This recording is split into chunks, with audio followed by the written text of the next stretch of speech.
Olá, me chamo Edinaldo Pereira, tenho 68 anos. Venho compartilhar com vocês um caos antigo que aconteceu em minha família. Na época, eu tinha 8 anos de idade. Morávamos em Tamandaré.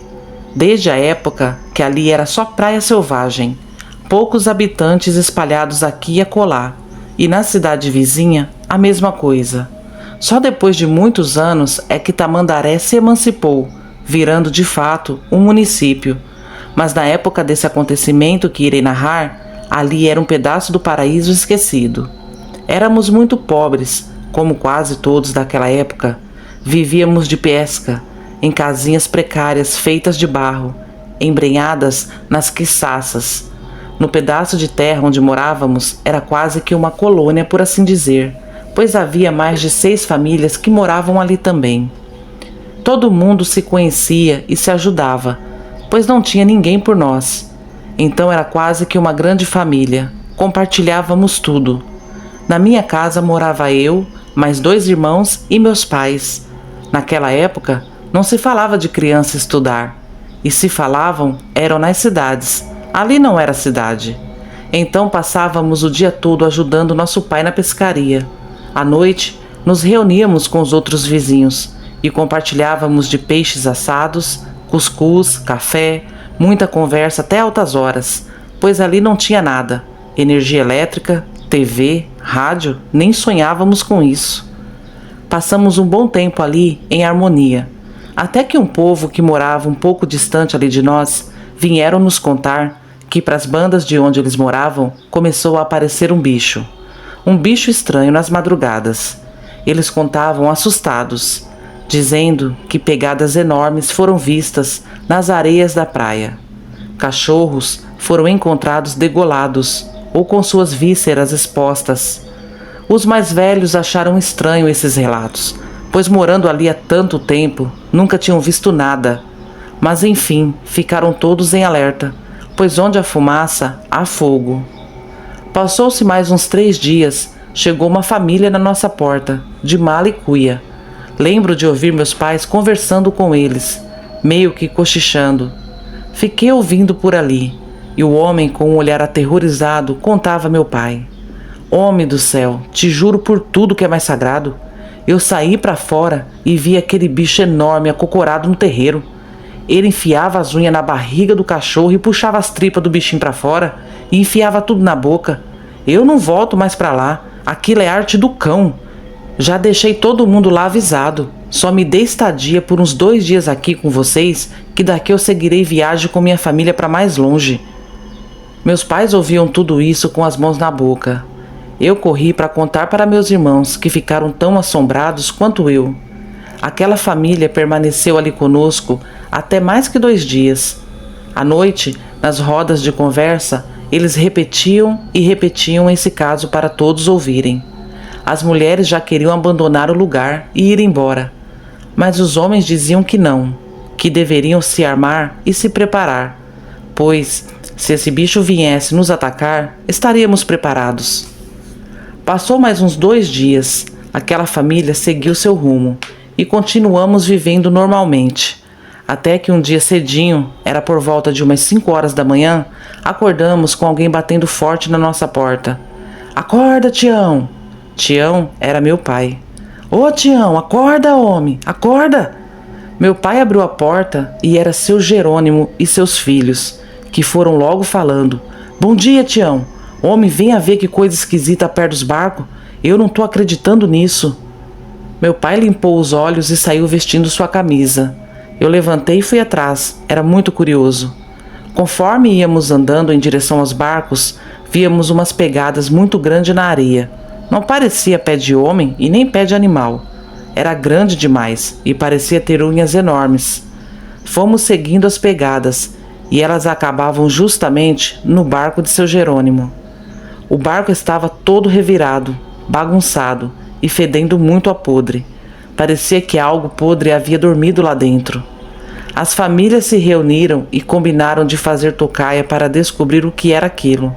E não ficamos mais até tarde para fora de casa conversando, como já era de costume. Na noite seguinte, acordamos com os cachorros latindo. coisas que não era normal acontecer ali. Naquela noite, quem estava de tocaia era a família de seu Pedro. Então meu pai pegou sua foice e a lamparina e nos falou: fiquem aí, tranca a porta, mulher, eu vou lá no seu Pedro ver que diacho está acontecendo. Ficamos trancados dentro de casa ouvindo um converseiro dos homens, cachorros latindo e correndo para lá e para cá. De repente ouvimos algo passar correndo por trás da nossa casa. Suas pisadas eram fortes como de animal grande. Minha mãe fez sinal de silêncio para nós. Até que aquilo lá fora deu uma pancada forte na parede de barro. Parecia um coice, na verdade. Vixe, a casa estremeceu toda. E eu pensei: pronto, agora esse bicho vai derrubar a casa e nos pegar. Eu só me lembrava daquele homem contando aos meus pais que o tal bicho comia as tripas dos cachorros. Quando aquilo deu o segundo coice, começamos a gritar: socorro, socorro!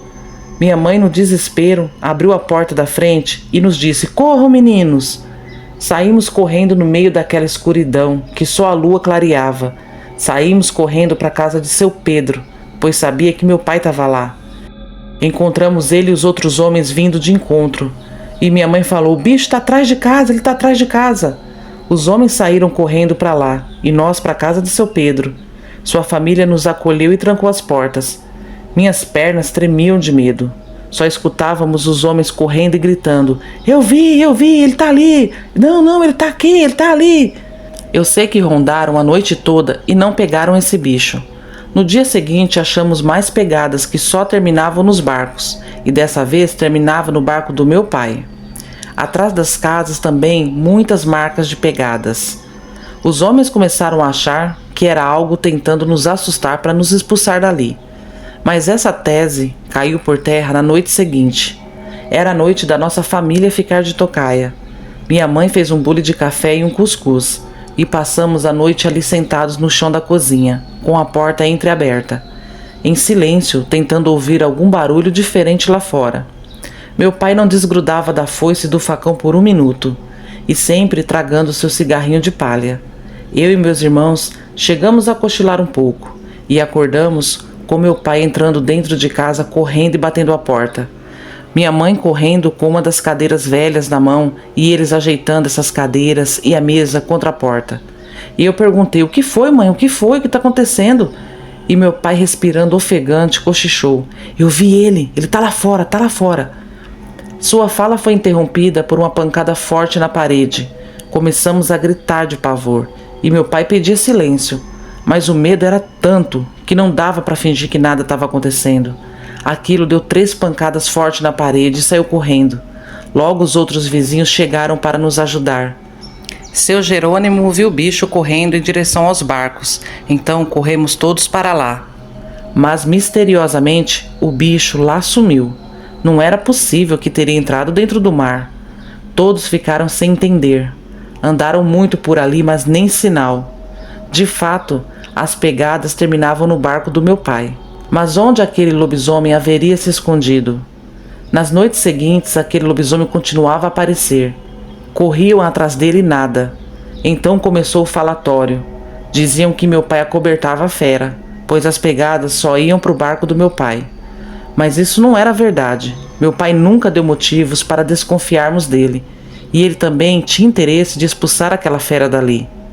Numa noite de domingo, como de costume, as mulheres dali junto de minha mãe haviam deixado os pães no forno a lenha. Era um forno grande, comunitário, onde todas as famílias dali usavam. Era tão grande que cabia uma pessoa dentro. Então, todo domingo as mulheres assavam os pães para o consumo da semana. Deixavam a noite ali dentro crescendo até de manhã para poder assar. Isso já era tarde da noite. Todas colocaram seus pães lá e voltaram para suas casas. A porta do forno era de madeira. Umas horas depois ouvimos novamente os passos atrás da nossa casa e um fungado esquisito. Meu pai se levantou e ficou escutando. Minha mãe falou: acho que ele está indo na direção do forno. Então meu pai abriu a porta bem devagarinho e tomou um susto. Em frente à porta, seu Jerônimo e seus filhos já estavam lá com foices. Fizeram sinal de silêncio para o meu pai e apontaram para a direção do forno.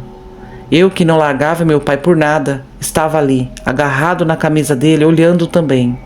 e vimos um animal muito grande, todo peludo, corcunda e troncho. Ele andava em 2 pernas, estava tirando a tampa do forno, fungou, cheirou o ar e entrou dentro do forno sem dificuldade nenhuma. Então meu pai, seu Jerônimo e os filhos dele correram de pontinha de pés em direção ao forno, pegaram a grande tampa de tábua e trancaram. Aquilo lá dentro, percebendo que era uma armadilha, batia com força na tábua, e dentro do forno também, ele urrava e gritava, e os homens segurando com força aquela tampa. Então meu pai falou: "Corre, Edinaldo, chama o seu Zé, fala para ele trazer o 38 dele."